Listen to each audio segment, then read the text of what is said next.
Hello dear students. Today I want you to imagine receiving a message that says let's eat grandma. Do you find anything ambiguous in this? Because is it talking about eating a grandma or inviting grandma to the dinner? Oh, wait for a second. There's a mistake in this. And it is the comma. So here we go. So the correct version of this line would be let's eat, comma, grandma. Okay, now it is clear that we are inviting grandma for the dinner.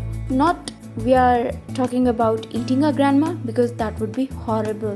Because in that case, grandma is in danger. Anyways, that's the power of punctuation. You see, today we are going to learn about two very important punctuation marks, the comma and the semicolon. And by the end of this video, you'll exactly know when and how to use them. So first of all, it is important for you to understand that what is punctuation.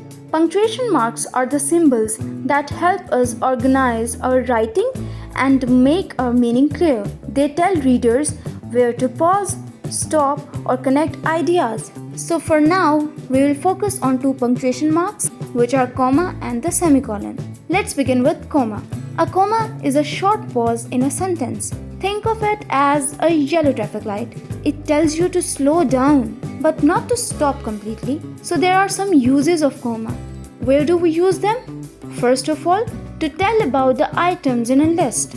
For example, we bought apples, oranges, bananas, and grapes. You see that after every item there is a comma. So comma is used to separate the items in a list. And the second use is when we have to directly address someone.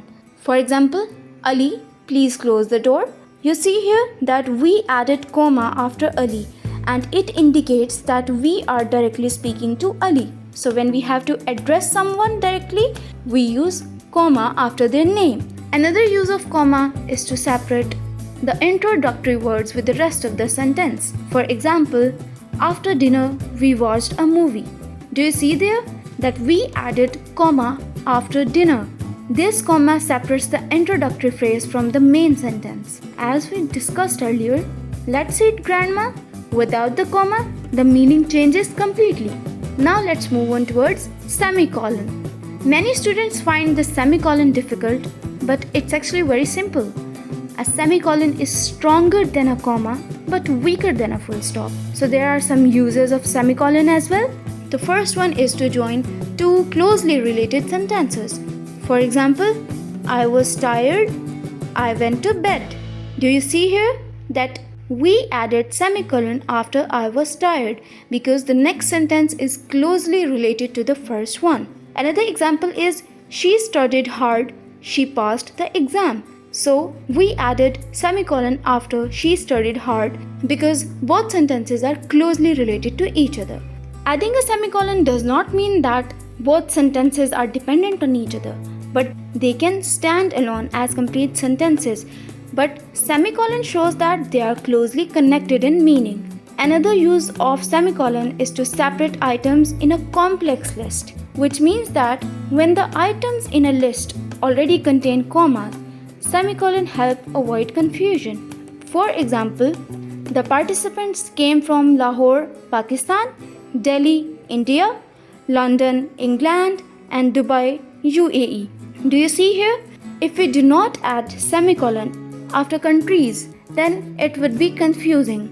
And the countries can also be considered as cities. So semicolon clarified this confusion that Lahore is the city of Pakistan, Delhi is the city of India, and so on. So without semicolon, the list would be confusing because commas are already being used inside each item. So there is an easy tip to remember that comma means a small pause, while semicolon means a strong connection.